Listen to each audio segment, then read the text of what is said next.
Buckle up, everybody. We're headed way back in time today Ooh, sounds exciting. Where are we going? to ancient Sumer, one of history's most influential civilizations. Oh, wow. Sumer, huh? Yeah, our listeners were eager to learn more about them. I bet they have a lot of questions about this mysterious civilization. Right. And we've got a ton of info to share from all sorts of sources, historical texts, archaeology, you name it. So we'll be piecing together the Sumerian puzzle using all the clues we can find. Exactly. And trust me, there are some surprising theories about where they came from. Ooh, like what?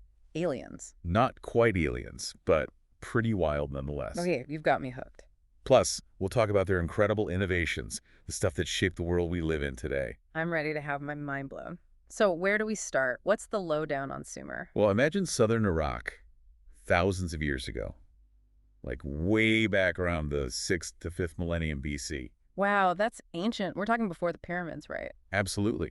That's when Sumer was thriving as a full-blown civilization. So they were right up there with the big names like ancient Egypt and the Indus Valley Civilization. Right on. Pioneers of human society, those folks were. It's crazy to think how much they accomplished so long ago. It really is. And they weren't just first at so many things. Like they weren't just content with being the first, they wanted to innovate. Exactly. They were incredibly inventive. Just think about it. Writing. Whoa, hold on. The Sumerians invented writing. Uh-huh. The wheel, too. Yeah. And advanced irrigation systems, the works. That's crazy. All those things are like the foundation of modern civilization. I know, right? We're still using stuff they came up with all those millennia ago. It makes you wonder about their origins, where these ingenious people came from. Yeah, now that's a real mystery. Nobody knows for Oh, sure. come on. There must be some theories, right? Spill the beans. Oh, there are theories, all right. Some say they migrated from the Green Sahara, bringing agriculture with them. The Sahara? Really? That seems like a long way to travel. I know, right? Mm-hmm. Especially without cars or camels or anything like that. Yeah, and didn't farming actually start in the Fertile Crescent? Seems more likely, right? Mm-hmm. So maybe the Sahara theory isn't the strongest. So what are the other contenders? Where else could they have come from? Well, there are theories connecting them to the Caucasus region, way up north. The Caucasus. Wow, that's even farther. I know, it's mind-boggling to imagine those journeys. Seriously. Yeah. And what about this Bahrain connection? Fill me in on that one. Yeah, that one's interesting. Some scholars point to linguistic and cultural links with ancient Bahrain. So the Sumerian origins are like a giant puzzle with missing pieces. Pretty much. But you know what seems most plausible? Tell me. They might have just emerged right there in Mesopotamia. From within Mesopotamia itself.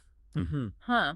That makes a lot of sense, actually. Right, because there were already folks living there before the Sumerians showed up. Oh, interesting. Who are these predecessors? Did they just vanish into thin air? Not exactly. They're called the Proto-Euphrateans, or sometimes the Ubadians. Okay, those names are a mouthful, but what did they do? Were they just hanging out? They actually laid the groundwork for Sumerian society, in a way. Oh, really? So Yeah. they were like the trailblazers, the pioneers. Yeah, think of it like they built the stage for the Sumerians to step onto. So what kind of stage did they build? What were their big achievements? Well, they did some pretty important stuff, like draining marshes to create farmland. Ah, making the land usable. Smart move. And they had trade networks, too. Plus, they were skilled in weaving and metalworking. So they weren't just hunter-gatherers. They had industries going on. Right. They were a pretty sophisticated bunch, setting the stage for what would come next. Okay, I'm starting to get a picture of Sumer now. Not just one big kingdom, but a whole network of city-states. You got it. Each city-state had its own patron god and its own ruler. Oh, so like a mini-kingdom with its own deity and king? Exactly. Some were ruled by priest-kings called Ensi, Ensi, huh? Interesting title. and others had powerful kings known as Lugal. Lugal. Sounds a bit more intimidating. Maybe a bit. And then, of course, there were those iconic ziggurats. Oh yeah, the ziggurats, those massive stepped platforms reaching for the sky. Right. I always wonder what it would have been like to see one in person. Me too. Must have been awe-inspiring. So these city-states, were they all buddy-buddy? Not quite. Yeah. They were constantly vying for power. Oh, so it wasn't all peace and harmony in ancient Sumer. Nope. They formed alliances and battled it out for dominance. A real-life Game of Thrones situation. So who are the main players in this power struggle? Well, there were key cities, like Uruk, for example. Uruk, the legendary city of Gilgamesh, right? Yeah, that's the one. Imagine living there, bustling with activity, ruled by a powerful king. Sounds pretty exciting, but also a little dangerous with all that competition going on. Definitely. And then you've got Lagash just across the river. Lagash, another city-state, huh?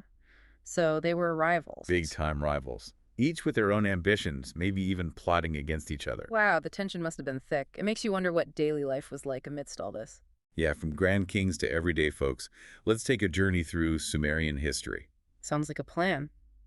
Where do we begin on this historical roller coaster? Let's start with the Ubaid period. That's when we see those distinctive painted pottery styles. Ooh, pottery. I love ancient pottery. What was it like?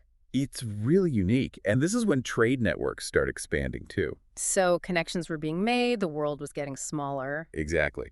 Then we move into the Uruk period, a time of serious development. Uruk period. So things are starting to get more complex, more advanced. For sure, cities were growing, populations booming, and trade routes crisscrossing the region. Sounds like a period of major growth and innovation.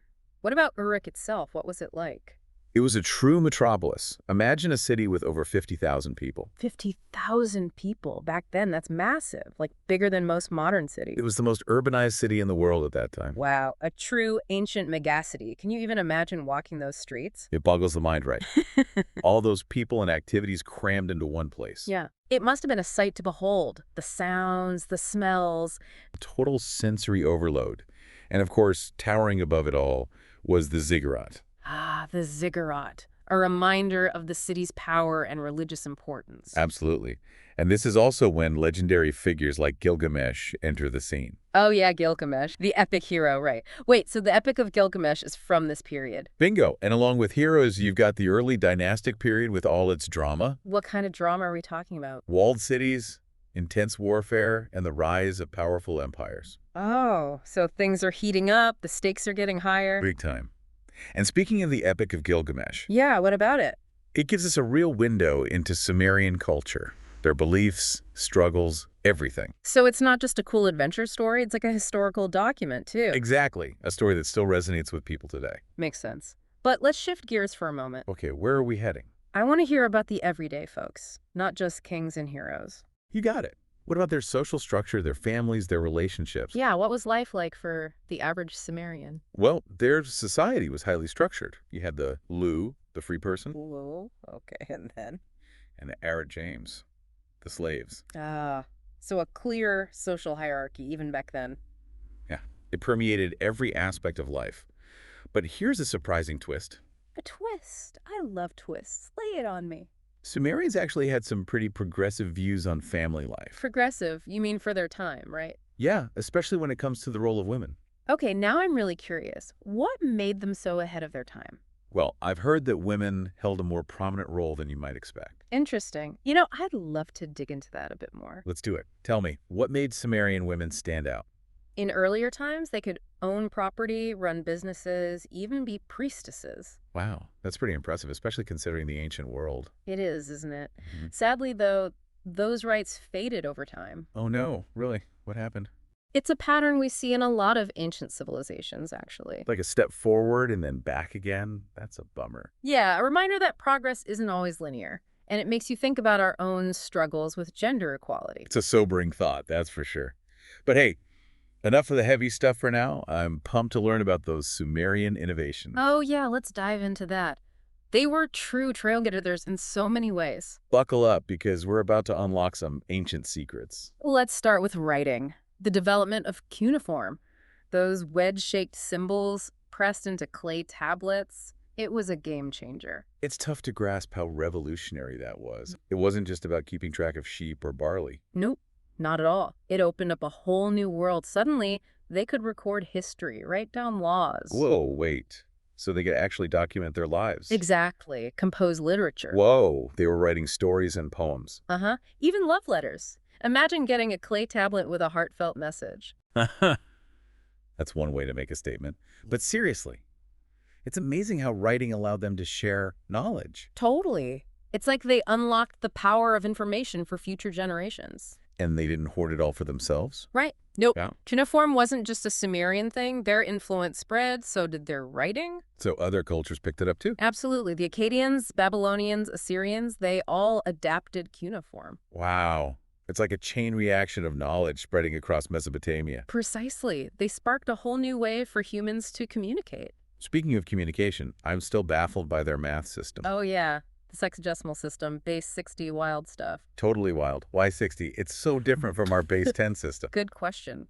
The exact reason is still up for debate. So no definitive answer. Not yet. Yeah.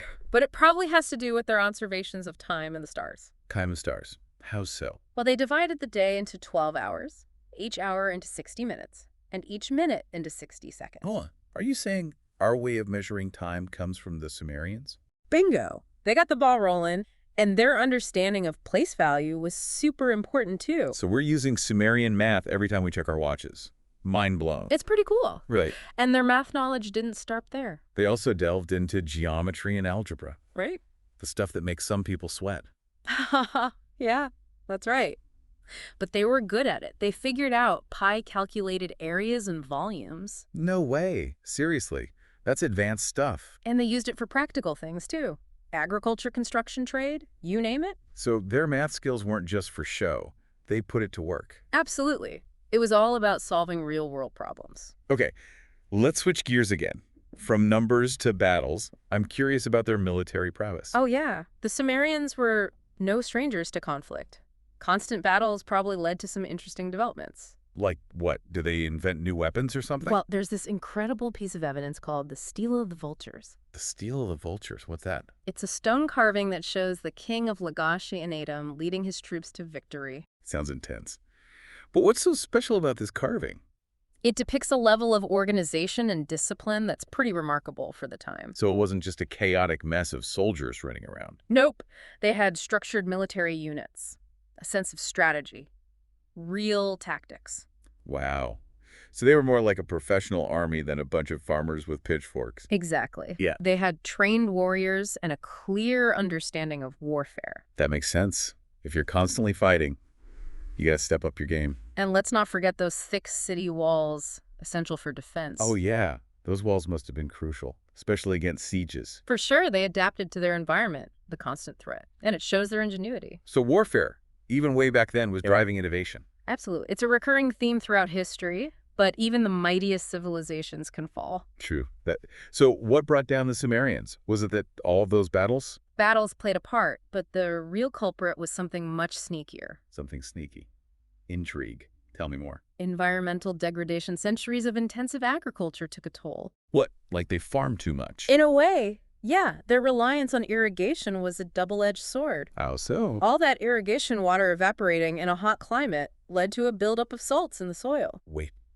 So they basically poisoned their own fields with salt. It's called soil salinization, and it's a serious problem. It reduces crop yields, leads to food shortages. Wow, I can't believe something as basic as salt could topple a civilization. It's a stark reminder that even the most brilliant societies are vulnerable to nature's challenges. And a lesson for us today. Yeah.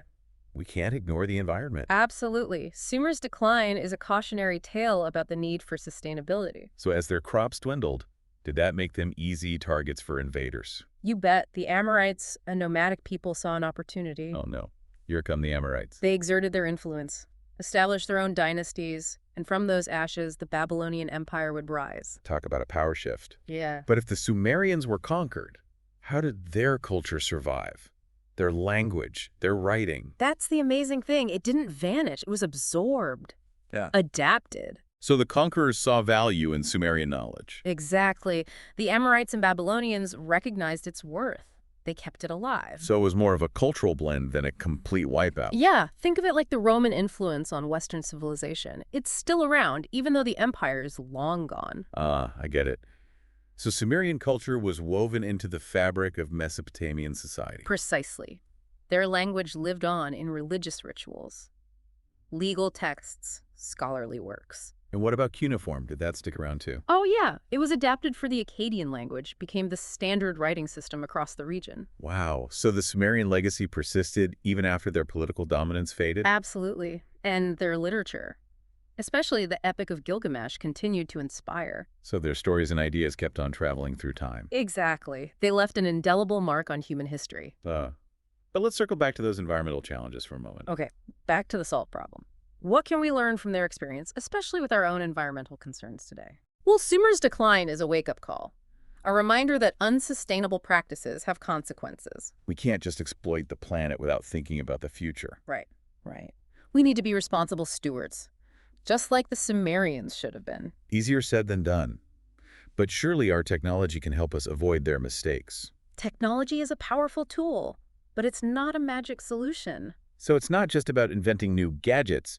We need to change our mindset, too. Exactly. We need to think long-term, make sustainable choices. Okay, so what does that look like in practice? What can we actually do? It means investing in soil conservation, improving water management, exploring sustainable farming. So like thinking about the long-term health of the land. Exactly. We also need to reduce our reliance on fossil fuels, embrace renewables. Big changes. But hey, if the Sumerians could invent writing, math, and beer, we can figure this out too? Ha! I like the way you think. Speaking of ingenuity, let's dig deeper into those Sumerian innovations. Yeah, let's do it. What else can we uncover about these ancient trailblazers? Let's revisit writing, the development of cuneiform. Those wedge-shaped symbols pressed into clay. It was truly groundbreaking. I'm still amazed by how they came up with that. So ingenious. It really was. And its impact. It wasn't just about keeping records. It was about preserving their history, codifying their laws, composing their literature. Even exchanging personal messages. Right, exactly. They could share their thoughts, their dreams, their fears. It's incredible. It's like they gave us a window into their world thousands of years later. And the beauty of cuneiform is that it wasn't just a Sumerian thing.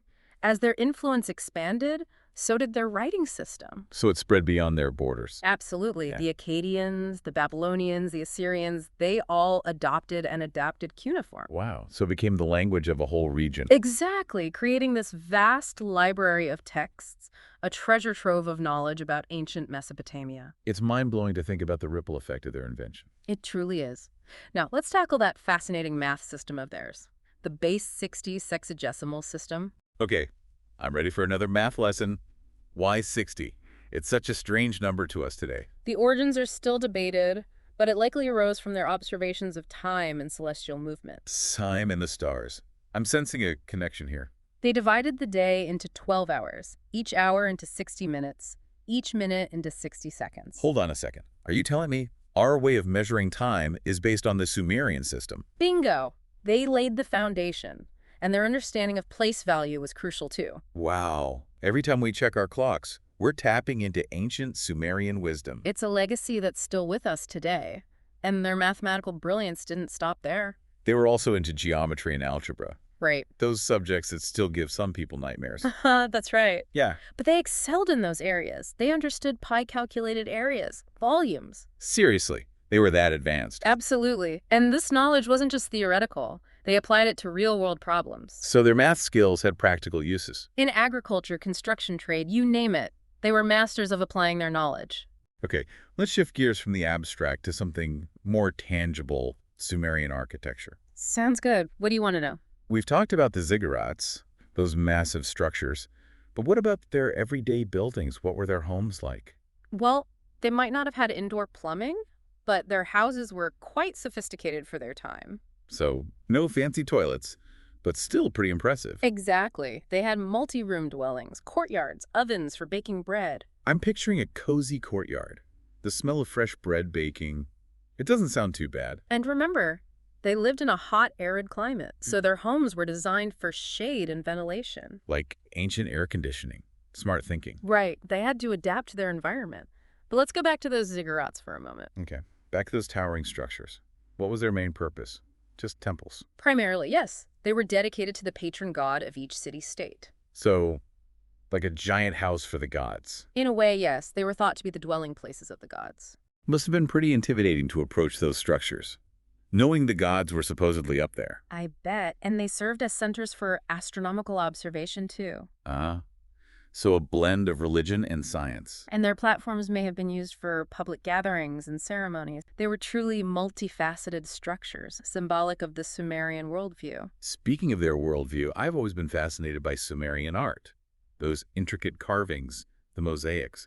What were they trying to express? Their art was deeply connected to their religious beliefs and their understanding of the world. So it wasn't just decoration. It had meaning. Absolutely. Their sculptures, reliefs, cylinder seals, They all depicted their gods, myths, scenes from daily life. And they used precious materials, too, Oh, right. like lapis lazuli and gold. Yes, adding a sense of grandeur and emphasizing the importance of their beliefs. It's amazing how these ancient objects can still evoke such strong emotions in us. It's a testament to the power of art, to connect us across time and cultures. Absolutely. Well, we've covered a lot of ground today, from the origins of Sumer to their innovations, their struggles, their art. It's been an incredible journey. I agree. The Sumerians were a truly remarkable civilization, one that left an indelible mark on history. Before we wrap up, any final thoughts on their legacy? What should we take away from their story? I think the Sumerians show us that even the earliest civilizations were capable of incredible things. Like what? Ingenuity, creativity, a deep understanding of the world around them. They were pioneers in so many ways. And they left a legacy that's still with us today. Right. Absolutely. From our system of timekeeping to our mathematical principles to the very act of writing, their influence is undeniable. And their story is also a powerful reminder, isn't it? It is. It reminds us that even the most advanced societies are vulnerable Vulnerable to what? to environmental challenges, to the consequences of their own actions. It's a lesson we can't afford to ignore. It's a reminder to be mindful, to make choices that benefit both ourselves and the planet. Exactly. We need to learn from the past to build a more sustainable future. Well said. On that note, we've reached the end of our Sumerian adventure. It's been a pleasure exploring this fascinating civilization with you. Thanks for joining us on this deep dive into ancient Sumer. We hope you've learned something new, and maybe even been inspired by the ingenuity and resilience of these ancient people. Keep exploring, keep questioning, and keep discovering the wonders of our shared human history. Until next time, happy exploring.